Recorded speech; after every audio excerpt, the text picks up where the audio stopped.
Okay, we can get started. To everybody that just joined, welcome. I'm Melissa, stepping in for Trudy while she's in Maui right now, teaching with Jack. Some of you might know that I have been made chair of the board of InsightLA.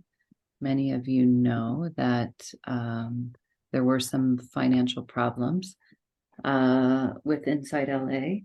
I'm happy to tell you that they have been resolved due to the generosity and the strong desire of a multitude of people in Los Angeles and beyond that would like to see the continuation of InsightLA due to the support of Jack and Trudy and to kind of simplifying the programming in a way that doesn't require so much staff and so much overhead, really.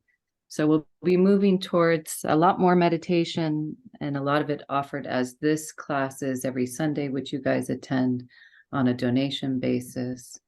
And a lot of your favorite teachers will still be there, all of them still there.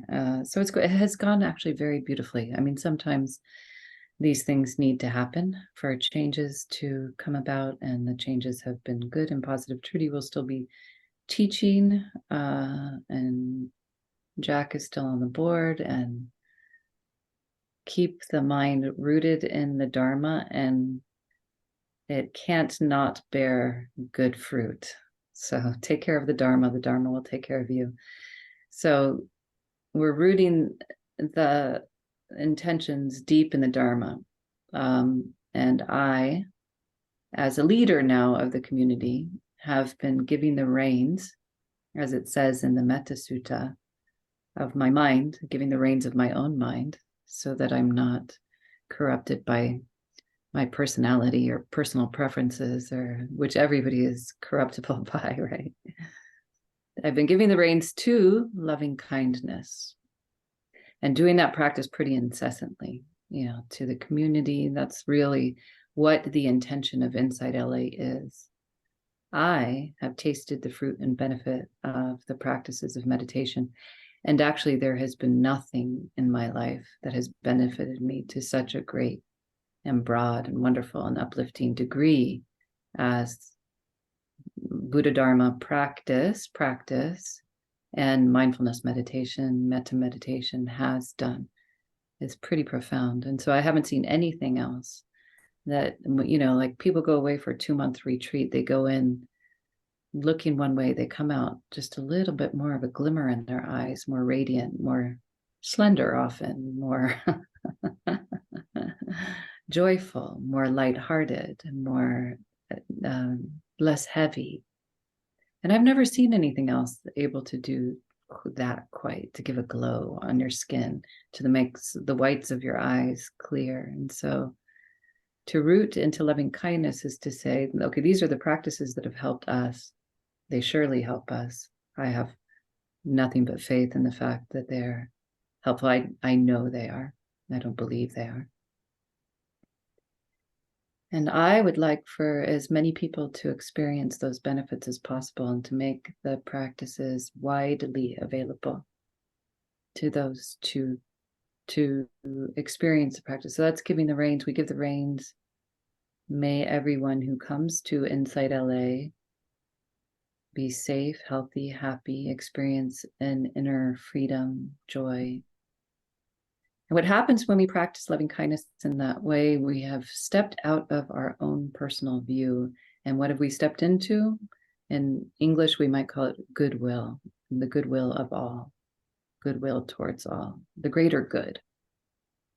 And the greater good, it seems the universe really wants us to think about and ponder upon.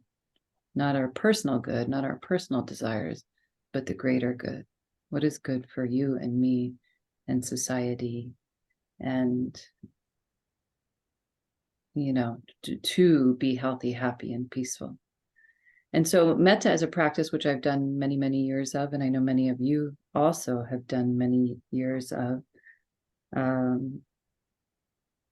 helps us to, is called a liberating practice, because it helps us to step out of our own personal view. And a personal view always is a bit like a box. It's smaller than the total. And so metta helps us to see things from here rather than from here. So we're going to do some metta practice today. And you know what else about metta is it's cohesive. Do you guys feel like the culture is more divided now? People say that all the time. Right? Do you feel that? That there's a more division? Maybe it's true, maybe it's not true. Whether it is or whether it isn't, metta is cohesive. So it's an energy that can't not bring people together. It's cohesive in our own hearts. Our own hearts can feel very divided with our opinions and our views, and that person's good and that person's not. And then there's division inside of us, which feels like a trap inside of us. And then we have metta. Well, I don't have to like the person. I don't have to dislike them. It doesn't matter if I like or dislike them. I want them to be happy and safe, to thrive and to be well, to live with health, to live in harmony and surrounded by love and friendship. And then that dissolves the boundary right within our own heart. And that manifests as the external, as a bringing of people together. So as a value, culturally, if we had a cultural, and we can start this trend right here, let's please, because each of us has the power to do it. And if we do, those who we disagree with, we can say, I disagree, and I still want you to be happy and peaceful and do well.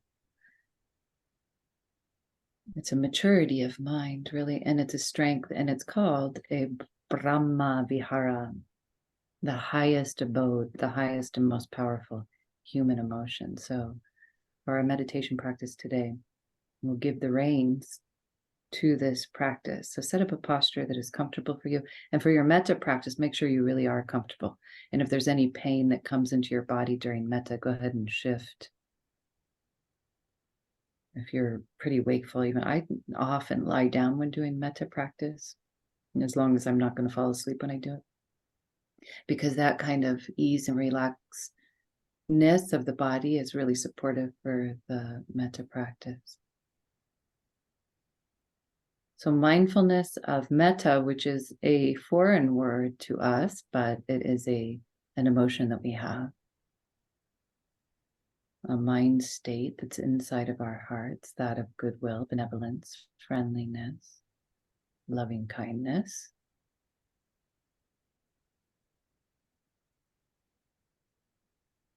Shattering the walls of division, but not decreasing our discernment. We develop our mindfulness to have more discernment. Discernment doesn't come with walls, though. It comes with understanding, wisdom and understanding and discernment.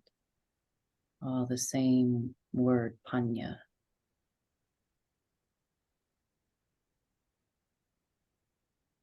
Understanding rather than judging.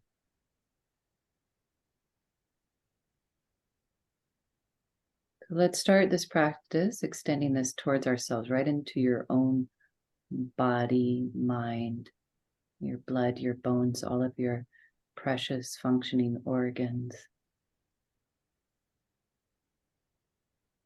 Extending the feeling of goodwill, kindness, compassion, care, and stoking that feeling with phrases. May I be safe and protected from harm.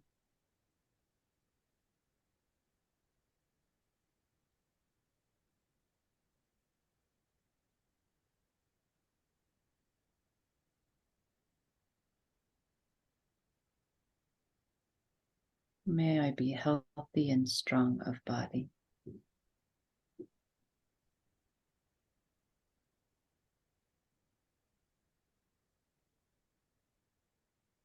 May I be happy and peaceful of mind.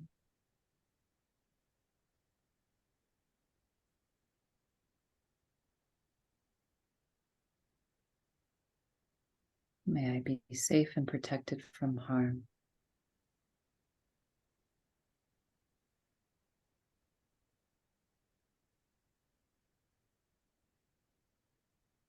May I be healthy and strong of body.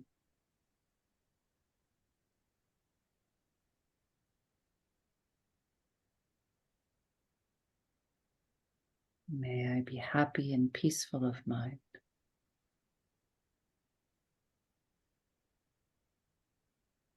If you have any other metta phrases, of course, you can use any phrases that are meaningful to you. And if you're newer to the practice, you can keep it simple. May I be safe, healthy, and happy. May I be safe, healthy, and happy. And rest your attention on these phrases.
The mind does wander. The process of meditation is the coming back.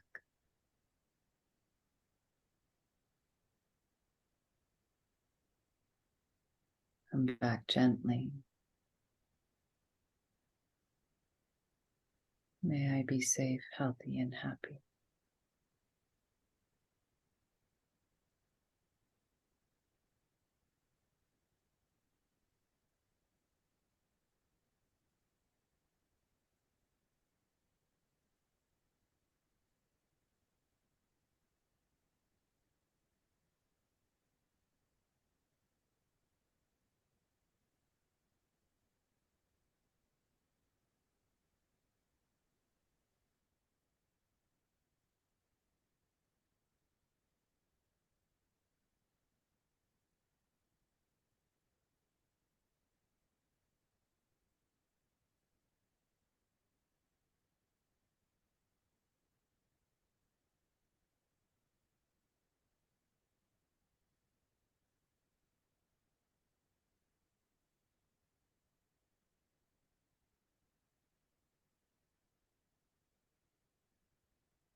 And then extend those thoughts to people in your home, including yourself,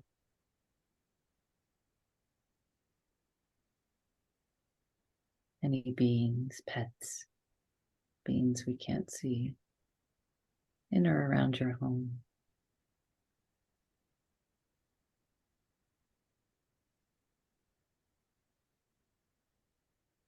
May we be safe and protected from harm. May we be healthy and strong of body. May we be happy and peaceful of mind.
And extending the thoughts out to everyone in our country, letting your mind travel to different beings, different parts of the country, excluding no one.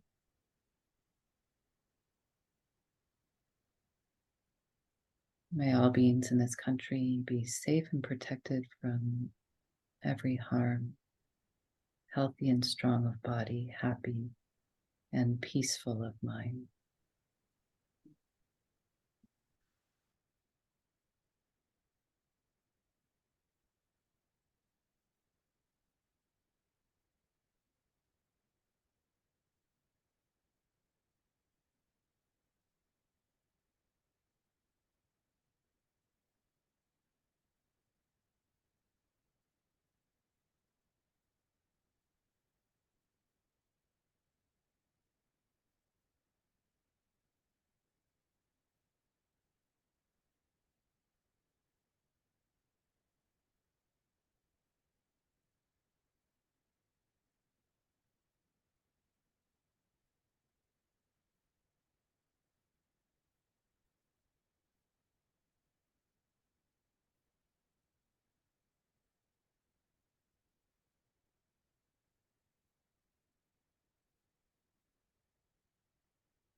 Then extending those thoughts out in all directions, north, south, east, west, above, below, to all beings everywhere, excluding no one. May all beings everywhere be safe and protected from harm, healthy and strong of body, happy and peaceful of mind.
And bringing it back to yourself one more time, but now more like an intention. An intention to be well and happy and peaceful.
Okay, if you joined us during the meditation, I'm Melissa, stepping in for Trudy today.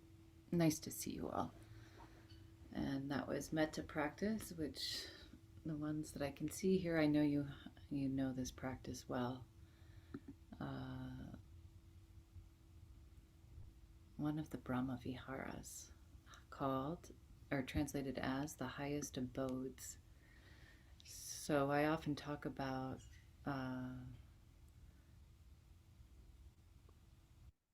that the mind is like a dwelling place. And so, where are we dwelling is a good reflection throughout our day. And human minds have a tendency to dwell on things that create affliction. And this is optional, though it's very subtle. And the process of doing that is hard to catch. And so that's why we meditate, is to watch the mind, to remember to observe the mind, so that we know what we're doing. And the watched mind, said the Buddha, brings happiness. And, conversely, the unwatched mind brings stress. So just the act of not watching our mind, because we're humans or because we're sentient, the mind will move towards worries, fears, stories, division,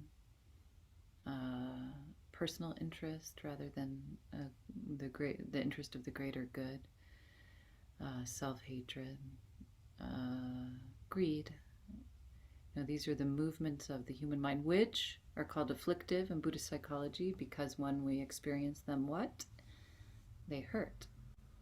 So afflictive emotions are what decrease with Buddhist practice. Very often, and very much in InsightLA, you'll hear people speak about secular mindfulness. To me, all mindfulness is secular because the Buddhist system is really a psychological system, a lifestyle practice for sure, and there are sort of transcendental states or understandings, deeper penetrating knowledge that you can have about the universe and life and the afterlife from a concentrated mind. But really it is psychological in that the process is to grow the positive qualities of heart mind and to decrease the negative ones, and that is a practice. And that will happen in direct relation to, which makes me very happy, I love this, in direct relation to how much effort you put into doing that. So it isn't random. Loving kindness appears and is strengthened and is cultivated and brings benefit when it is practiced with effort. And it doesn't do any of those things when it is not. So we can't wait for it. What we have to do is know what the mind is doing and direct the mind. So in my weekly class, I've been talking about having as an intention to now and every day of your life to increase these faculties of mind. And why? Because they bring benefit. They make us happy. They make us lighter. They make life more worth living.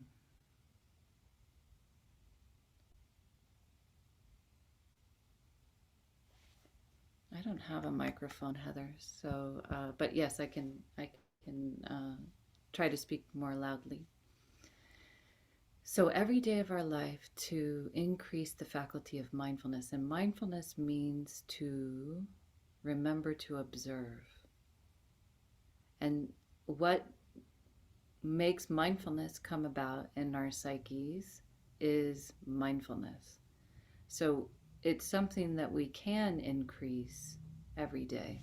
But what we'll find is that there are conditions that it is difficult to observe in. I just was home for family. I have fun. I enjoy time with my family, but I can often forget to observe just its old relationships that happened before I started the practice of mindfulness. So I'm very aware that in those conditions, it's difficult to remember to observe my mind. And monks live the way they do, without having to take on a job or have children or have a family, because those particular conditions are really conducive to being able to be quiet enough to remember to observe the mind so that you can have mastery over it. And that's why those are the conditions that are best served. But nevertheless, people that live a daily life, a worldly life like we do, that do have families, that do have jobs and duties and responsibilities, still can bring this quality in. And in as much as we do, we will see the direct benefits in our life. Profound and deep and broad, direct benefits. So mind is the forerunner of all things. Mind is chief. They are all mind-made. So what we're doing with our mind is the translation of that, is what that little thing of the Dhammapada means. What that means is that what we do with our minds creates the reality around us. So it's the most important thing. What are we doing with our minds? So we cultivate it in our practice. Today we did loving kindness. Same thing. Developing loving kindness. In as much as we develop it, it grows.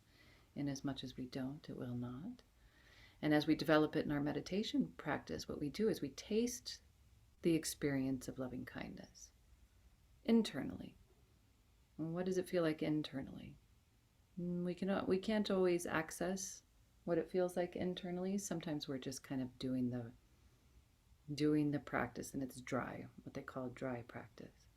And then sometimes we can really sense into the benefits of feeling the heart more expansive, feeling a sense of lightness, feeling a sense of strong confidence, feeling a sense of fearlessness.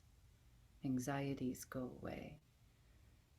Self-hatred goes away. So the divisions internally start to start to shed. And when we feel that, then we gain a trust and confidence. This is something that is worthy to do for us. So we got to practice to the degree that we experience the benefits of our practice, and then we see again and again, this is worthy to do for us. I've never seen it hurt me. It's not possible for it to hurt. And that's a wonderful thing, because I can't say that about playing pickleball, for example, which I also enjoy doing. But it is very possible that I get hurt when I play pickleball. Doing metta, never been harmed, can't be harmed, and I can do it whether I'm standing, sitting, walking, or lying down. Couldn't be harmed. It can't bring harm. Goodwill can't bring harm in the world.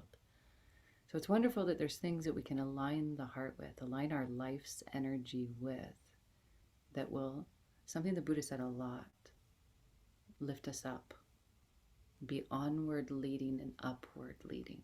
So we lift up out of the way the mind wants to pull us down to negativity, division, fears, worries, self-hatred, depression, suicide, whatever the mind can go. In many places the mind can go. We feel trapped, right? So we got to go against that stream, and in as much as we do, and with the foundation of ethics and morals and service to others, then it's nothing but up.